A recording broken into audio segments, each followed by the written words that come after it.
Jo, altså, det er den 22. november i dag, det er onsdag, og jeg er på vej ind til kunstig intelligens i medierne.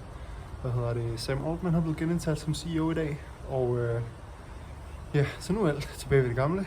Jeg hørte lige, at Elon Musk han havde fået tilsendt et brev fra OpenAI's gamle, ansatte, som enten var blevet fyret, eller havde blevet sagt op i 2018, tror jeg det var, dengang de ligesom dengang OpenAI transitionerede, fra at være et non-profit til et for-profit selskab, og de har udtrykt sig meget kritisk over for Sam Altman og opfordrer bestyrelsen til at tage sådan en investigation af ham og Greg Brockman, fordi de mener, at de ikke har rent med i posen, så det er ikke sluthistorie nu, selvom Sam Altman er tilbage.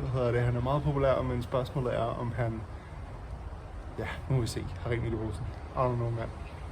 Det har været nogle vilde dage. Nu glæder jeg mig til at komme ind til kunstig intelligens i medierne inde i JP Politikens hus på min gamle arbejdsplads. Med nogle gamle kollegaer og høre en masse fed AI og netværke lidt, som det jo hedder.